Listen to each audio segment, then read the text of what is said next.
Michael is the founder of the Metacenter, a center that works on nonviolence issues, and also was a professor at Berkeley, teaching for, how many years was it, Michael? Oh, you're sure? 47 years. 47 years teaching peace and nonviolence at Berkeley. I was lucky to attend his class in 2005, and it had an extremely big impact on my life and got me involved in working in nonviolence, becoming a community organizer, starting to meditate. And so Michael's been a huge teacher for me. I'm really excited for him to come to Google. But yeah, without any other further ado, I'd love to introduce you to Michael Nagler. Thank you very much, Nathan. And I'm really, really pleased to be here with you today. And I'd like to start off by sharing with you the trailer of a documentary film that I've been working on for more years than I would like to think about right now, but it looks like we're kind of getting closer to completion. We started this film for a couple of reasons. Can I get a show of hands? How many of you have seen Richard Attenborough's film, Gandhi? Okay, I would highly recommend it for all of you. It's mostly accurate.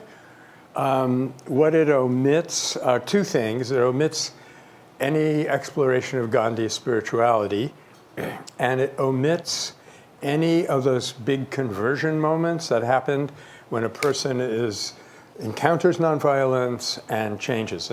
In our workshop this afternoon, Stephanie is going to share with us some very dramatic episodes where this happened, but there were many, many episodes in Gandhi's life where somebody was about to strike him, and there was even an episode where somebody was choking him. He had sworn to kill Gandhi, so Gandhi went there right away, knocked on the door and said, "I'm here to help you fulfill your vow." And the man started choking him, and Gandhi just looked him in the eye without a trace of fear. And after about half a minute, he dropped his hands, fell at his feet, and said, "You are now in charge of this whole village." So that was missing. Then there's been some recent documentaries which touched on one nonviolent episode or another. So there's an excellent film on the Attenborough revolution that took place in Serbia in 2000. How many of you have heard of that revolution? Okay, very good. This is Google. And there's films about the civil rights movement. Of course, there's films about the Indian freedom struggle. But I don't know of any film that steps back and says, what is nonviolence? Where does it stand right now? Where do we go with it from here? And what can I do about it? Which is what we're going to be talking about here today. So without further ado, and by the way, we're also, in case you're not aware of it, we're also exploiting you. It's good labor practice, because we would like to get your feedback on the film. Okay.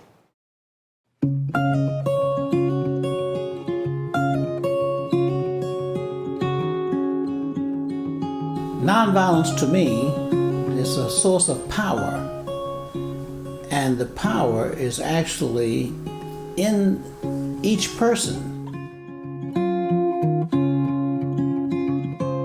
Toward the end of the second day, I was meditating on loving your enemy, and I heard a guy come up from behind me, and he says, "If you don't get out of this door in 2 seconds, I'm going to stab this through your heart."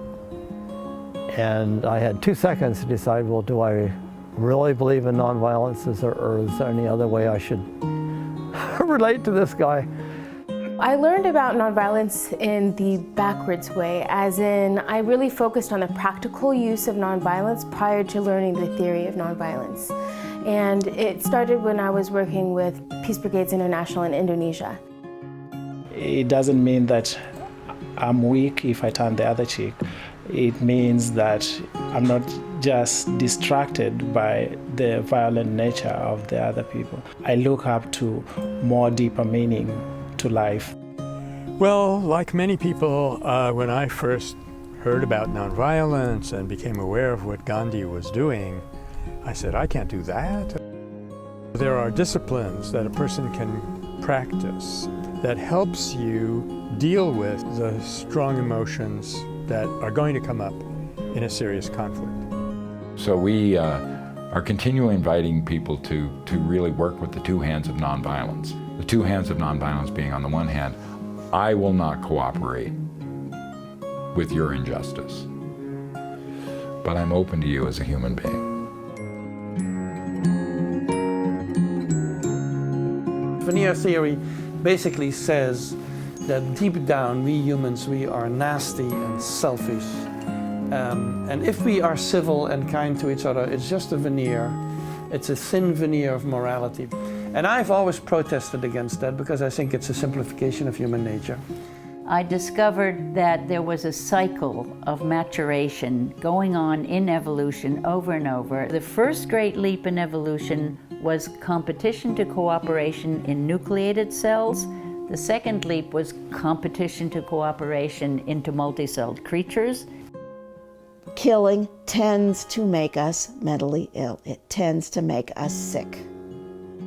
Yeah, one of the big myths that's busted through our data is that nonviolent resistance takes longer to achieve results than violent insurgency. In fact, what we find is strikingly the opposite.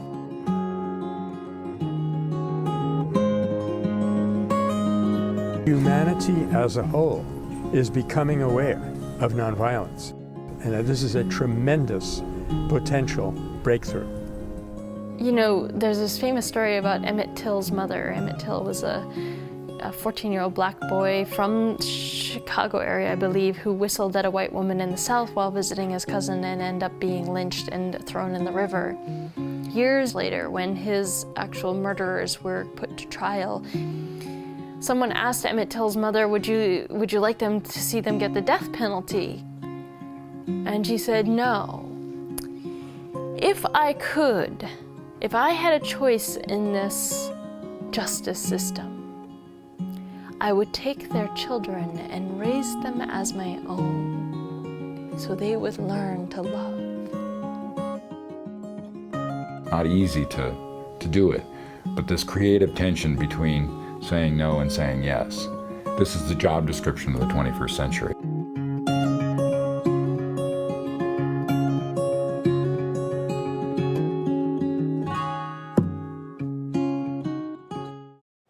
So I'd like to, when you recovered, ask for any comments you have, any questions you have about the trailer, what it presents. Yes, ma'am. I think it does its job because it makes me want to learn more. I think it's about the best comment I think we could hear. Yeah, that is the point.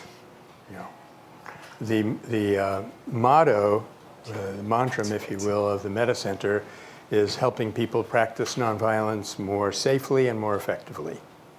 We're fundamentally an educational institution because we feel that people do not get a chance to find out about this power, as Bernard Lafayette calls it, which is, as he said, I think he may not have said it right here, but I think it's the most important power, the most defining power that we can draw upon as human beings.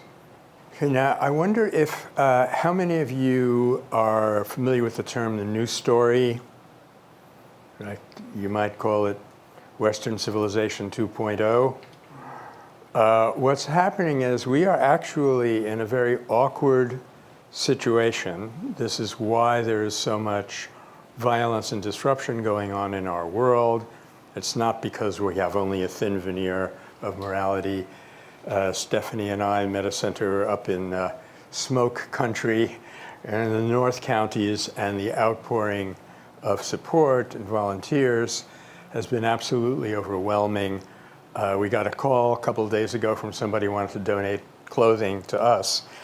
I said, because she had tried to donate them to all the centers that had evacuees in them, and they weren't taking anymore. They had mountains and mountains of clothing. In fact, Lou, who's doing the film with us, spent the whole day sorting through mountains of clothing so that evacuees could, or anybody else could come and get them. So it was this huge outpouring of compassion that was immediately touched when our community, our neighborhood, was in crisis. But there was a study or an article recently about the fact that we are experiencing an epidemic of depression we've got our share of epidemics going on. We've got an opioid epidemic. There's an epidemic of suicides among military personnel. I might get back to that in a little bit. And there's an epidemic of depression. All of those things are symptom of this great awkwardness that I'm going to say a word about in a minute. And this author said that that is a misdiagnosis. It's not really depression that we're dealing with. What we're dealing with is demoralization. It's demoralization because, this is where the new story comes in.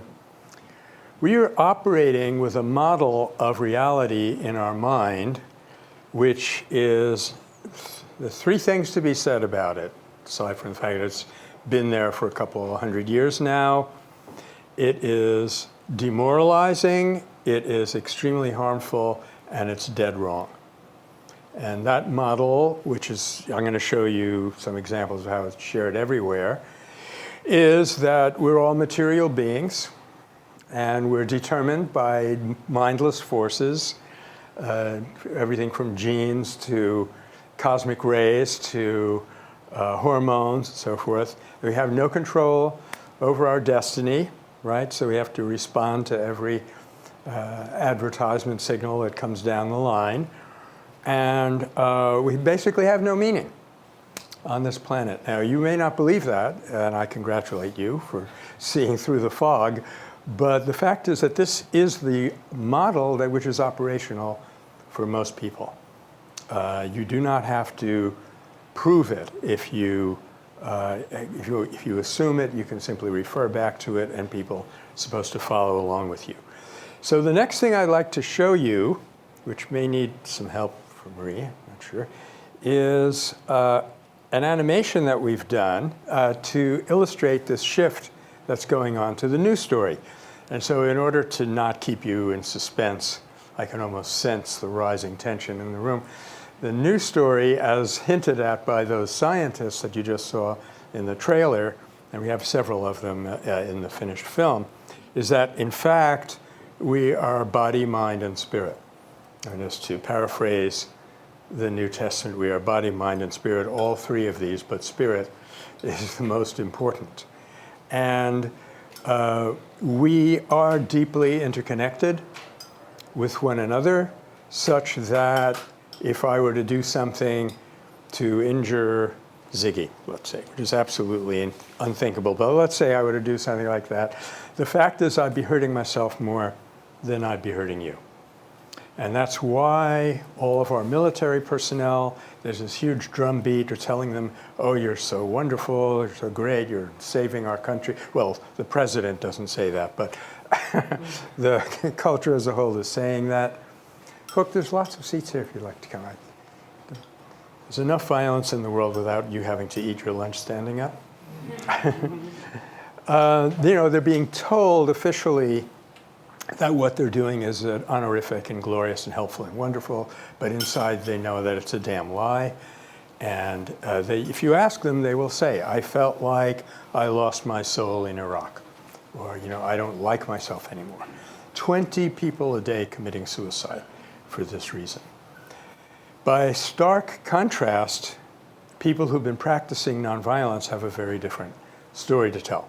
And there was a person in Iraqi Kurdistan, actually, who said to a person who was there from this country, from a group called Christian Peacemaker Teams, which is part of this new institution that's sprung up called Unarmed Civilian Peacekeeping, or protection, unarmed civilian protection. This Kurdish gentleman said, well, we're going to try and do it from here out with nonviolence. And the person from Christian Peacemaker Teams said, you can do that if you want to, but it's very difficult, which is true. It can be dangerous, which is an exaggeration. And it takes more time, which is not true at all. You just found out. And he said, I know all of those things, but you don't lose your soul in the process. You don't lose your humanity in the process. So I like to present this as a stark contrast, which illustrates the impact of operating on the wrong story and letting it draw you into action, and operating on the news story despite the fact that nobody knows what the heck you're trying to do. So we feel that the development of the news story and the development of nonviolence go hand in hand. They're like opposite sides of the same coin. The news story will never be complete, we feel, we being basically me and Stephanie. No, we feel at Metta that the news story will never be complete until it makes this discovery that this film is driving at, that nonviolence, the capacity to be nonviolent, is the core of our human identity. So when you are nonviolent, you feel that you are closer to fulfilling yourself as a human being. That's why the subtitle of the working title of the film is Nonviolence and Human Destiny. And on the other hand, nonviolence, as I'm going to be showing in a bit, is very difficult to grasp if you've got that old story, that old paradigm or model in your mind. Okay, so here is the animation that we created. Are you looking for happiness? Who isn't? In order to be happy, we need to feel safe too.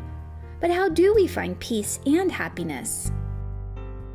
Every day we're flooded by messages telling us who we are and what makes us secure and happy. It sounds a bit like this: happiness equals buying things, and security equals punishing crime. Let's call this the old story. It shows a rather uninspiring picture of humankind. But does it work? Does buying stuff actually make us happy? Are punishment and revenge really making us secure? The answer is no. Studies show that once people have the basics, wealth doesn't add to happiness but even reduces it. Also, huge incarceration rates eventually lead to more crime. And as a military commander in Iraq once said, we're making terrorists faster than we can kill them. The good news is that for the last 30 years, science has been telling us an entirely different and much better story. For example, our brains reward us powerfully when we do something selfless for others. It gives us a strong sense of meaning and fulfillment, key elements of true happiness. In fact, we're wired for empathy. Our mirror neurons respond sensitively to what others do, think, and feel. We're more connected to each other than we think. This positive view on humankind is the new story, and if you listen well, you can hear it everywhere, under many names. It's the story where ancient wisdom and modern research come together. This story says that much happiness is within us, after all, so we don't need to consume our planet trying to get it from the outside. It also says that real security doesn't come from violence and punishment, but from ensuring that everyone has what they need, including love and respect. The new story isn't that new at all.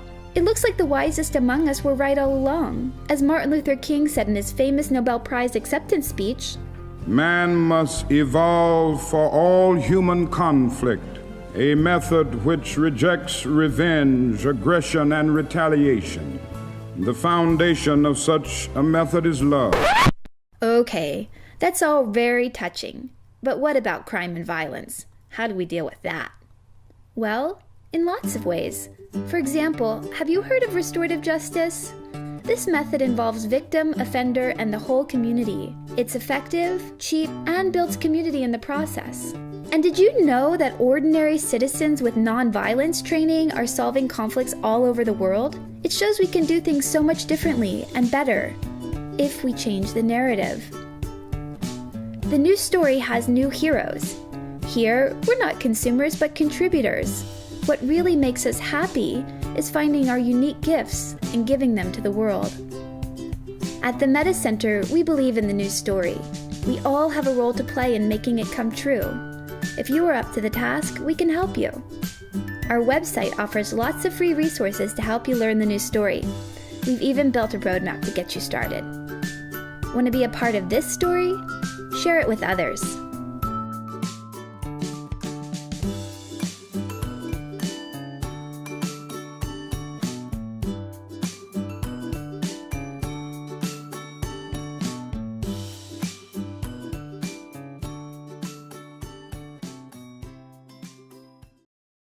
So I hope that serves as an introduction to this new paradigm, and our feeling of late is that the shift from the old story, which isn't working, to a new one, which is not yet adopted, is kind of stuck.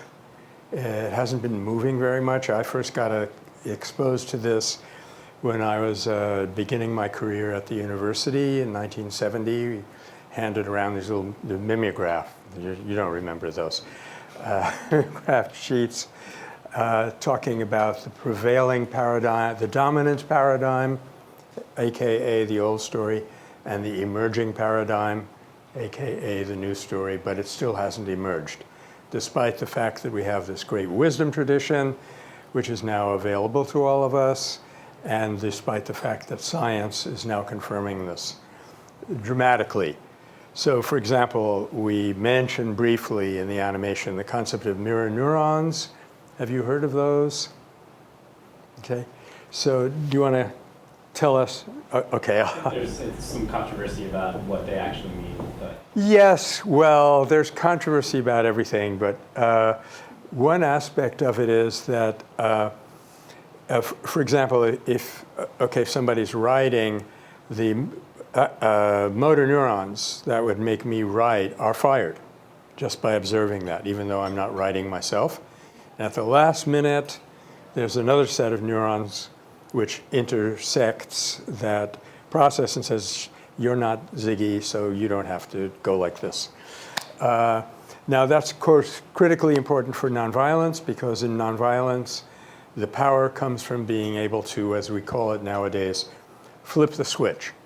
Somebody comes at you with a threat. The script is you're supposed to be going into fear and compliance. But as Ken Buddigan showed you in the trailer, you say instead, I refuse to go along with your coercion, but I'm open to you as a human being. And you flip that script. Now, so when I completely change my mental state, your mirror neurons resonate with that. It doesn't 100% of the time mean that you're going to change your behavior, but it does mean that more often and more safely than if you try to get a person to change through threat of violence. So this is my whole career. I'm condensing into 1 hour, so I know I'm going kind of fast. But if you have any questions, let me pause here briefly to see you. Yeah. I'm curious about that last point about you're saying flipping the switch, changing the dynamics of the situation. Flipping the script, sorry. Yeah. We also, in psychology, there's also discussion about sociopaths, people who, I would perceive the emotions of others, but don't experience that kind of empathic response. How do you account for that? Or how do you Right. What you do with a real sociopath, well, that's going to be hard. And it's going to be a lot harder than with a normally empathic person. But it turns out that even there, it's not impossible. And when we do a workshop right after this, we'll show you some examples of that. Because what you're doing is actually appealing to something even deeper than that sociopathology, which has been conditioned into the person.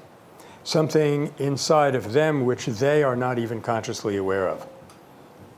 In fact, that's one of the reasons that nonviolence is such a powerful contributor to positive social change, that it elicits things from people that they're not even aware is there. I have a very dear friend whose parents were in the underground in Warsaw during the Nazi occupation, and Gestapo came to their apartment and found these incriminating papers, was about to arrest them, needless to say, Jewish in the underground. But this couple had a 4-year-old boy, and he was fascinated by the buttons on the Gestapo captain's uniform. So to the horror of the parents, here he's playing with these buttons. The captain looked down, and suddenly he just completely changed. He said, I have a little boy at home who's just his age. And he said, I miss him, excuse me, I miss him very much. And then he said, he ordered his men to leave. apartment. And then the couple survived the war and actually became the parents of a very good friend of mine who's in the peace movement. So what we do in nonviolence is we learn the techniques to elicit that change deliberately. And we will go into that in the workshop. Good. Any other comments before I roll on? I had a quick question about the trailer that you just showed us, and general questions about reformative justice. I'm happy to wait if that's something that's going to be featured in your talk, but otherwise I'll go ahead and ask. I mean, is reformative justice something? Restorative justice. Restorative justice. Yes. Is that something that you're going to touch upon during the course of the talk? Now that you brought it up, sure. Okay. Yes, no, I'd be happy to. Yeah. Restorative justice is based on the idea that when there's been what is otherwise called a crime, what's actually at issue is harm. Not a crime in law, but harm to human relationships. And you want to restore that relationship. You don't do that by locking the person who offended you away. You make it impossible to restore that relationship. So you bring them back in and set up a safe zone where they can say two things. They can say, here's why I did it, and sometimes these people have horrendous stories of abuse in their background, which changes the atmosphere a little bit. And then they take responsibility. I say, well, what can I do? A lot of this restorative behavior has been practiced in indigenous cultures for a long time. And in one case that I find really dramatic, there's a large community in sub-Saharan Africa called the Bemba. And when somebody offends in that community, they're made to sit in a circle with the whole village around them. And they go around that circle, and everyone in the village is required to say something good about that person. And when they get about halfway around the circle, usually the person, the guy, it's almost always a guy, breaks down and has a complete change of heart. And then they work out a restitution for the harm that's been done, and they rebuild the community. So we were in a meeting in the Santa Rosa school system not long ago where they had introduced restorative justice in the schools, and the expulsion and suspension rate went from 60 cases to 2 in the first year and was on its way to being 0. There was one educator down south, San Diego, who was completely against this. It would never work in my school, it's way too tough. And he's now one of the biggest supporters. And I asked him, what was the big change? And he said, every time I did the normal system, I lost a relationship. That's because that's what, the normal, unquote, system does. Every time I do restorative justice, I gain a relationship. So we have a long-range program at the Metacenter to try to get restorative justice into the schools. And then when it's really established in the schools, get it into the prisons. And when it's established there, we could get it anywhere. You'd get rid of the whole war system. So, as Martin Luther King would say, I may not get there with you, but it is a very good trajectory to work on.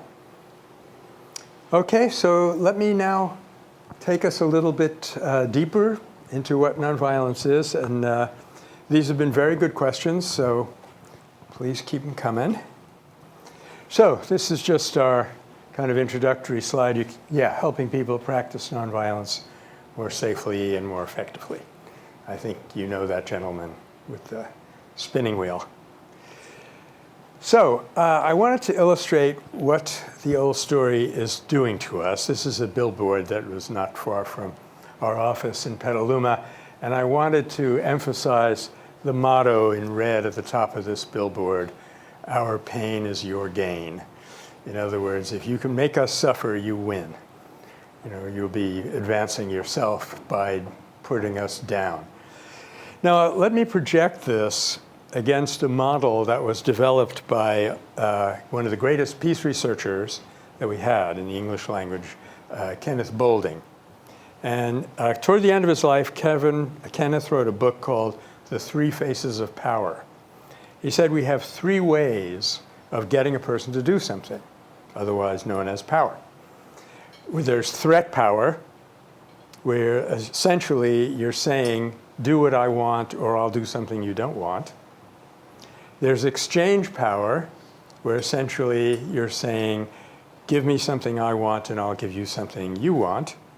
And finally, but the most important and least studied, is one called integrative power, where you say, I am going to be authentic and we will end up closer.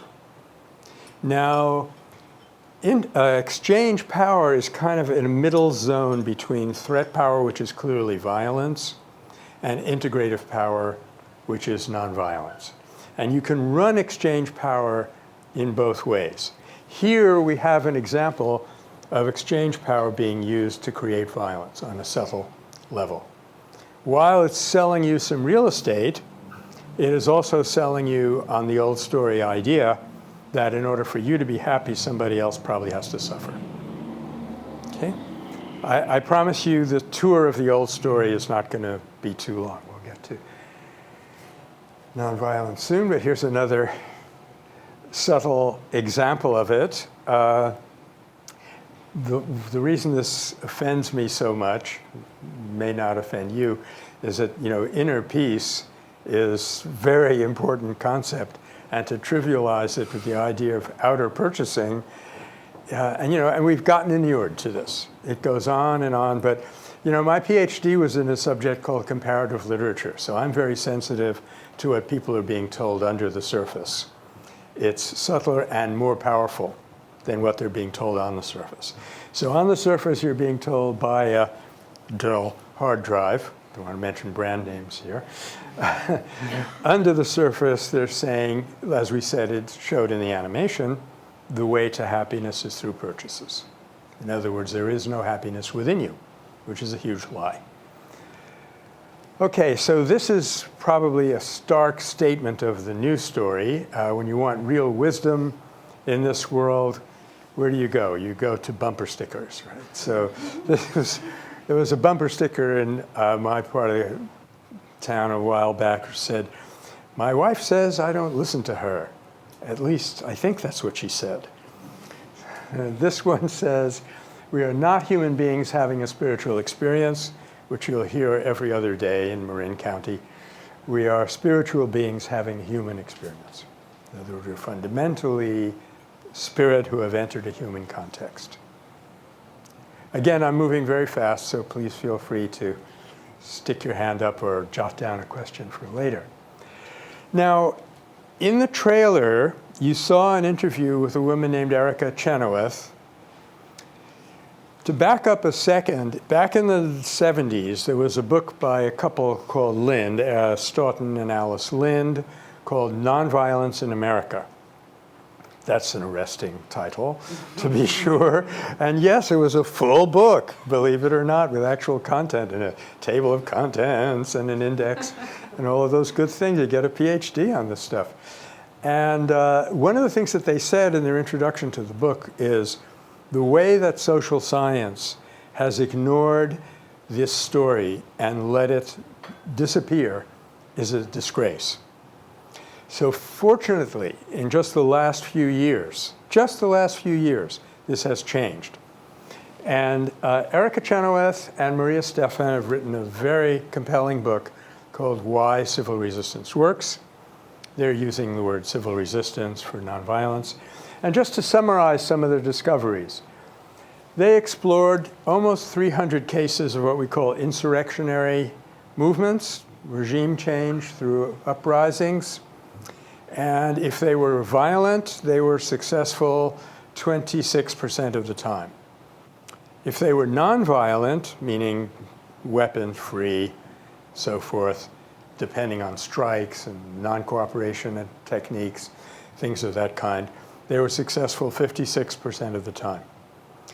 If they were violent, they took 9 to 10 years to run their course, usually ending up in a battle of attrition, kind of a civil war. If they were nonviolent, it took from 2 to 3 years. And they were more likely to lead to democratic conditions 5 years down the road, even if they, quote, failed failed, that is to say, to overthrow a dictator or whatever it was they were aiming at. So you overthrow a dictator through violence, you don't get a free civilization. As Gandhi said, he kept coming to Gandhi and saying, when are you going to stop with this nonviolent stuff and get to the real revolution? And he said, violent revolution will lead to violent Swaraj, a violent regime.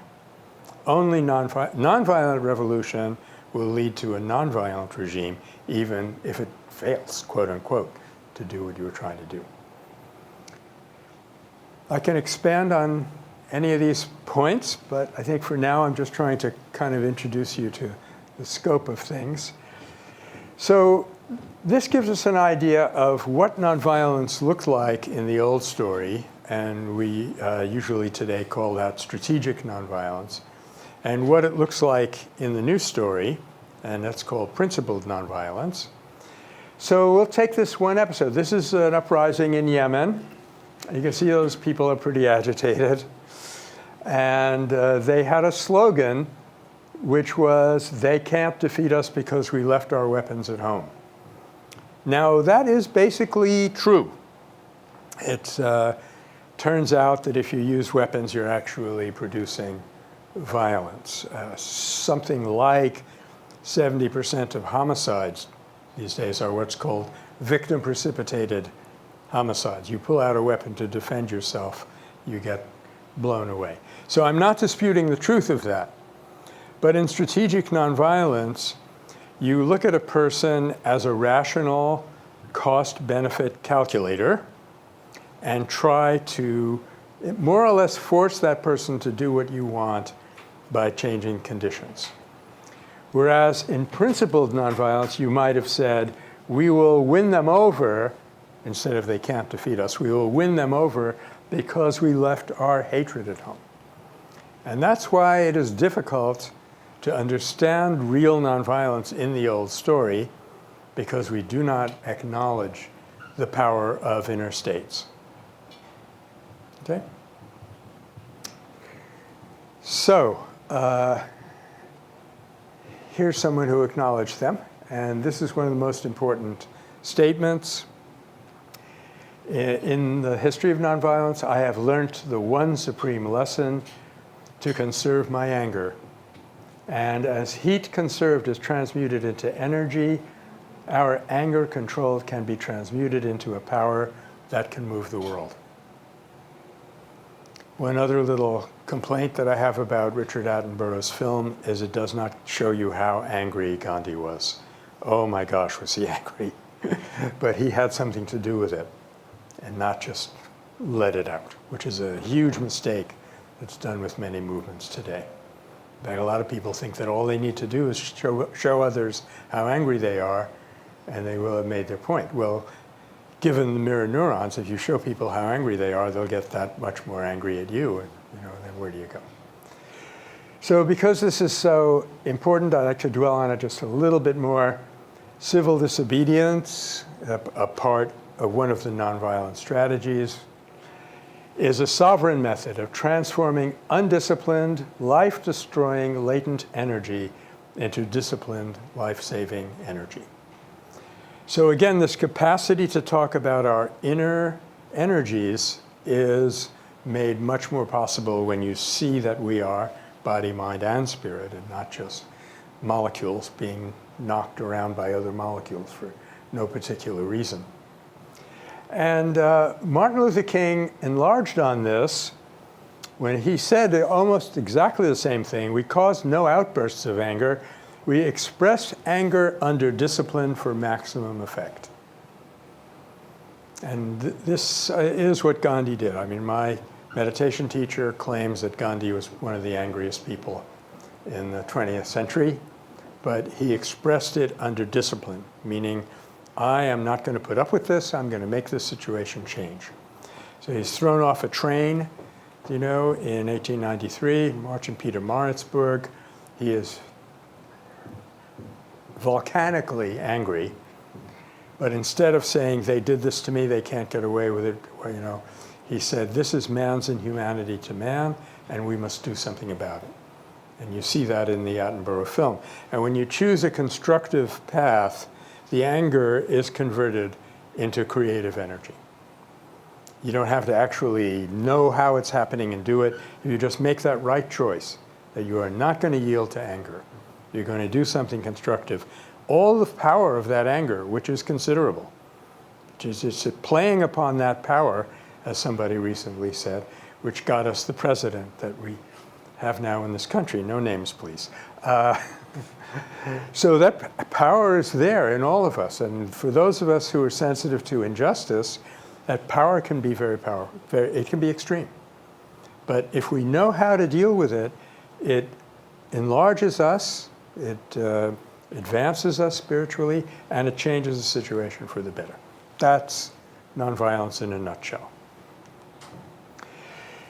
One of the things that it's useful to know about any conflict is how far along you are in that conflict. So we've created this kind of pseudoscientific graph, if you will, that plots the level of dehumanization, which is what makes conflicts extreme, and the amount of violence it leads to. And generally speaking, the escalation of conflict goes in it can shoot up very rapidly, especially in the presence of a weapon or so forth. Now, what we want to do in nonviolence is de-escalate, go back in the other direction. That is simple enough. But it's helpful, we find, to segment that curve into 3 sections and know which section your conflict is at. Partly we'll be doing some exercises on this in the workshop. In the first level, you see the level of dehumanization is very low. You can communicate verbally or through petitions or whatnot with your opponent. You tell your opponent, we don't like this, we want you to change it, and they can conceivably respond. So the big question is, yeah, but what if they don't? Well, that's when you have to go into satyagraha. You have to resist through nonviolent action. And the point of that, again, to fall back on Gandhian terminology, is when you really want something important to be done, it's not enough to appeal to the head. You have to be able to move the heart also. And that is that empathetic response that we've been talking about. When you conquer and convert your own anger, it has a powerful effect on everyone looking on. And what if you get to a place where even that doesn't work and it's something that you really, really care about? Well, you have an ultimate weapon. Yes, I have used that term advisedly. You have an ultimate weapon in nonviolence, and we hope you don't have to use it. But that weapon is, if you are willing to risk your life, it can have a tremendous impact. Okay? I don't like this idea any more than you do. So what we try to do is intervene more at a lower level, at an earlier stage of the conflict. But it's critically important to know what stage you're at. The classic example that I like to use is in 2003, they were getting ready to wage war on Iraq. 12 million people worldwide protested and said, we don't want this. And the then president of the United States said, I don't have to pay attention to those people. They are just a focus group, terms that you're familiar with here. So what was he saying in our terms? He was saying, sorry, people, we're in phase 2, not in phase 1. Your petitioning me is not going to work. You now have to go into satyagraha. Even if we understood that, which few of us did, we didn't know how to do it. We didn't have anything really prepared. There's a famous episode where Gandhi is getting off a train and people come at him with lathis. They want to beat him up. And he said, it's not going to help you any to break this head. And they said, well, we want thus and so. And what should we do then? He said, well, you must petition me. And then if I don't respond to your petition, you must undertake a hunger strike against me. And if I don't respond to that hunger strike, you have to fast unto death. And they said, well, we're not prepared to do that. I said, well, then, you're not going to change my mind on this issue. So in the first stage, you can negotiate, and the techniques of conflict resolution are what you use. In the second phase, you must go into satyagraha, and in the third phase, you must be ready to make the ultimate sacrifice. All along, you can also be doing constructive program. Question? So in your Iraq example, it was too late to negotiate, so resistance at that point would have been like the soldiers just refused to go. If you were a soldier, refusing to go would be a very dramatic and a correct and appropriate way to do it, and some of them did. But if you're an ordinary citizen, you had other methods open to you. You can, I've had friends who got in the way of troop trains, who blockaded army. There are many people right now who are going to Creech Air Force Base and protesting against the drones, and not just holding up signs, but blocking traffic in and out of the base. And there are a couple of hundred techniques that are available to us if you went on. Now, all of them involve risk, the risk of arrest, for example. But if you care enough, on the one hand, that this thing really has to stop, I'm not going to live with this. And on the other hand, you have faith that nonviolence is a powerful technique, that's what you do. And there have been some, the book that Nathan was kind enough to mention, with a little prompting, Search for a Nonviolent Future, we have maybe 60, 70 examples of how satyagrahas work. There's an 8-year satyagraha that's been carried on in British Columbia against an oil company that wanted to frack their land, come in. And they had like 10 projects, and they've now had to give up 7 of them because they just made it too uncomfortable for them, and showed them how much they cared, that they did not want this to happen.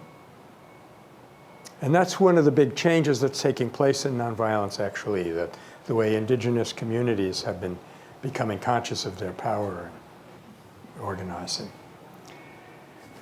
Okay? So those are the 3: conflict resolution techniques, satyagraha, and finally the ultimate sacrifice, if you have to go that far. Now, I wanted to quickly share with you a scientific study that Frans de Waal, who you heard from, carried on.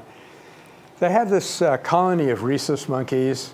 Rhesus monkeys are pretty bad hombres, as you can tell from this picture, which of course I've chosen for the purpose.